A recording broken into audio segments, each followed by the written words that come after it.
Hi, it's Miriam with Engadget, and this here is the Galaxy Nexus. It's the HSPA Plus version, unlocked. So I wanted to give you a quick tour of the device, walk you around. As you can see, there's a beautiful 4.65-inch HD Super AMOLED display. This is a 720 by 1280 pixel display. I'll try to get it to come a little closer to you guys so you can see how incredibly beautiful this display is.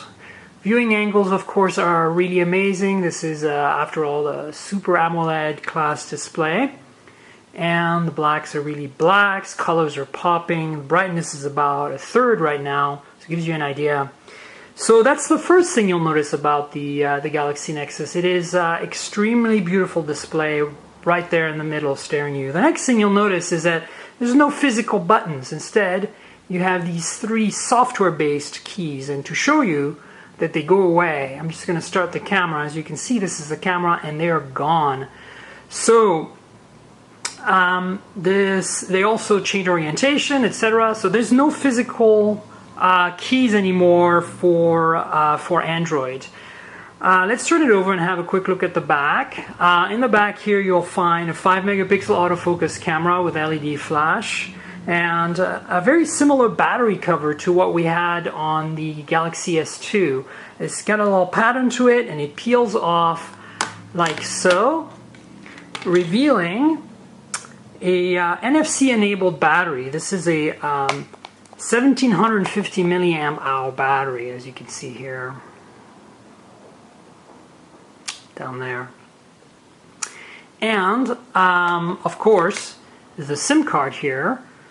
This is an HSPA Plus device. It's a pentaband device. It's the first Android phone with 5 3G bands, meaning that you can actually use it both on AT&T and T-Mobile.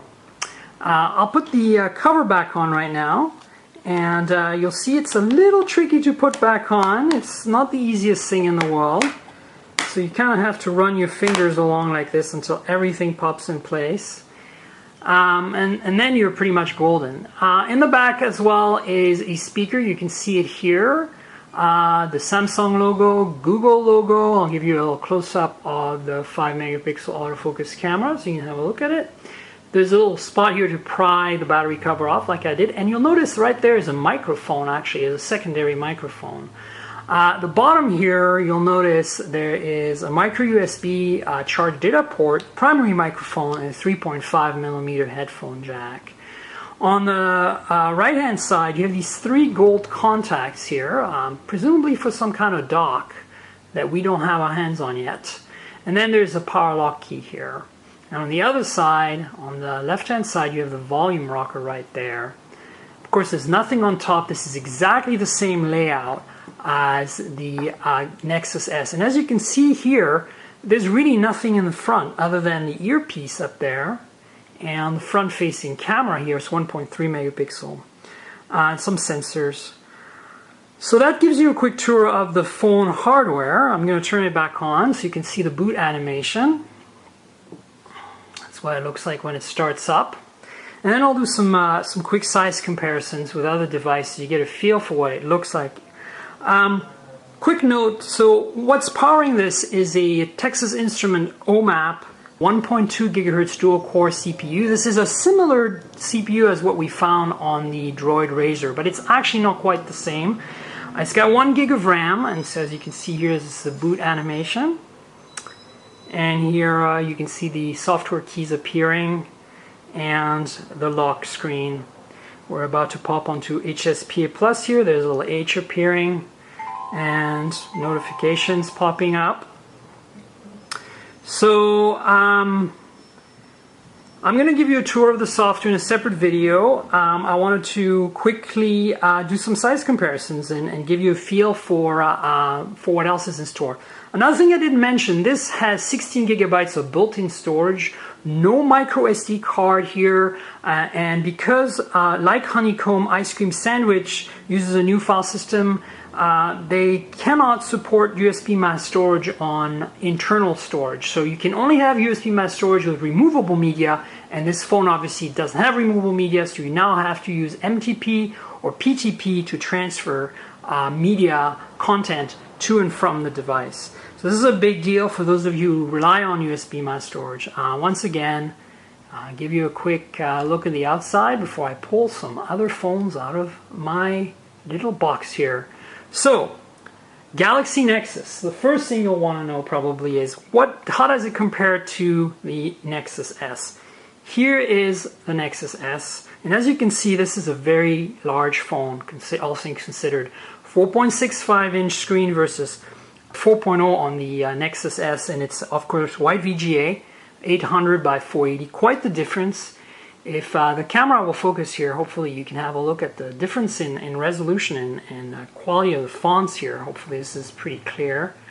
And but as you can see, generally speaking, it's pretty much the same design. The curved screen, if I put them on top of one another, you'll really notice the curved screen on both of them. And then in the back, you get the general same layout here. Google, Samsung, and the camera, speakers in a different place. You got the little bump here on both of them. So one of the things that we liked about the Nexus S, and which you also enjoy about the Galaxy Nexus, is they really both feel great in hand. Despite the size of this phone, it's really quite nice in hand. So don't let the size bug you too much. It's also very thin, as you can see. It's about less than 9 millimeters thin. So another phone you'll probably want to compare this to is the iPhone 4 and iPhone 4S. So this is the iPhone 4, and as you can see here, quite a difference in size. The iPhone 4S is obviously similar and almost identical. 3.5-inch screen versus 4.65 inches. IPS panel, 960 by 540 versus 1280 by 768. So that's what it looks like. Popping them around, here's the difference in size between these two, and then stacking them together, maybe with some of the controls visible. You'll notice that, again, the curved screen, you might be able to see my fingers back there through the phones. It's thin. The iPhone 4 is not a particularly thick device, so this gives you a good perspective. The next one I want to compare it to is kind of like the grandfather, or rather parent, of the Galaxy Nexus, and that's the Galaxy S2. They both basically are cut from a very similar cloth. Different CPUs, different screens, different cameras, but overall they are of that generation of Samsung devices that really started the dual-core revolution. So you have the 4.3-inch global Galaxy S2 here on the right, 800 by 480 display versus the HD display here, and then this is what it looks like from the back. You can see the patterned back cover that I mentioned earlier. 8 megapixels versus 5, and again, this is one of the big issues with I feel with the Galaxy Nexus, is that the camera is good, but it's not quite up to the brilliance of the rest of the phone. This 8 megapixel autofocus sensor here on the Galaxy S2, which is also on a whole bunch of Galaxy S2 variants, as well as the Galaxy Note, is such a benchmark of a sensor and lens that it's really disappointing that Google and Samsung decided to choose a lesser 5 megapixel sensor, and the results really do show that it's not as good. So that's one area that we wish could be improved upon. Let's have thickness comparison. As we know, the Galaxy S2 is a pretty thin phone, so you can see it here, clearly thin. But the Nexus is, other than the bump down here, is holding its own quite well. So it's a bit bigger, of course. And then I wanted to show you another phone that has a pretty large display, and that's the HTC Titan. It's the Windows Phone device. So here they are, side by side. You have the Titan on the right and the Galaxy Nexus on the left. As you can clearly see, they're almost the same size. The Titan's a bit wider, but a bit shorter in height. and does feel bigger and look bigger, even though it's not really that much bigger. 4.7-inch wide VGA 800 by 480 display versus the incredible HD display. This is also a TFT panel. It's a good one, but you can see a notable difference. So what they look like from the back, you can see they're almost the same size, and of course the Titan is a little thicker, but not by much. So that gives you comparison with that phone. There's two more that I think are pretty significant. This is the HSPA Plus unlocked version of the Galaxy Nexus, but there will be an LTE CDMA version on Verizon, and Verizon currently has two pretty significant phones available. So I wanted to give you a chance to see the Galaxy Nexus side by side with, first of all, the Droid Razr. So here's the Droid Razr, and as you can see, it's a big phone. Despite the fact it's only a 4.3-inch display, there's a lot of bezel around the screen of the Razr, and of course it's not the best display. It's a pen-tile display, just like the Nexus, but it's QHD, and it's unfortunately the font rendering is somehow odd because you can see a lot of jagged edges. But thickness obviously is something that you guys will be interested in about. So here it is. The Razr is a very, very thin phone. As you can see, it's actually probably better that I swap this over to show you. But here we are. The Razr is about 7 and something millimeters, whereas the Nexus is about 8 point something. They're very close, but the Razr is definitely thinner. Almost the same footprint though. This is what they look like from the back. So there you have this comparison. And the last one, of course, on Verizon that I thought would be really nice to compare it to is the Resound.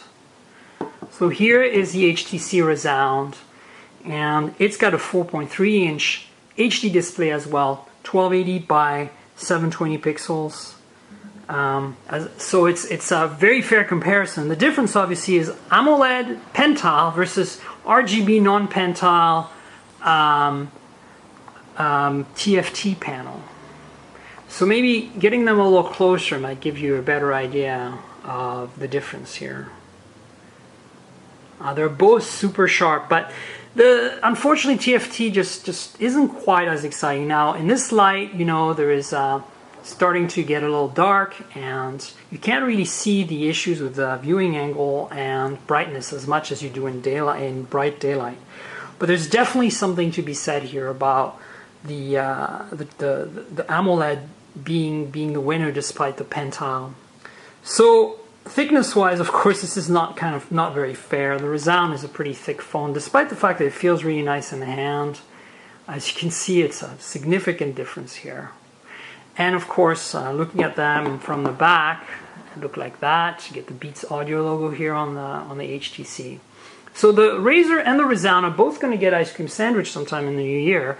And obviously, Ice Cream Sandwich is the big major news on this device. So I'm going to make a separate video where I talk about the software, but I wanted to give you a rundown of the hardware, and this is it. The Galaxy Nexus HSPA Plus unlocked version, a beautiful phone, possibly the best phone on the market right now. The camera could be better. It'd be lovely if we had a non-pen-tile display. The materials and build quality are kind of typical Samsung and could be better, but really this is an impressive piece of hardware. There's absolutely no doubt about it. And so there you have it. One last thing, the curved display is actually not Gorilla Glass. It is a tempered glass of some kind, but don't expect it to be quite as resilient, just like the Nexus S, as a Gorilla Glass covered device. And so yeah, that's pretty much sums up the Galaxy Nexus hardware tour. Cheers!